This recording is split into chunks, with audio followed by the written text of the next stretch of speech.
ang bahay dalangan at laganap na demosyon kay Santo Padre Pio.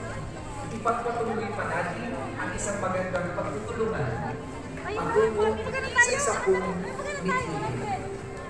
Ang dumami pa ang deboto ni Padre Pio sa buong Asia.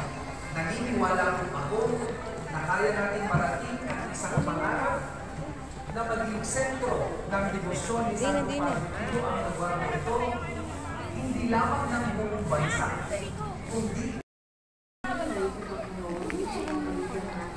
Dali.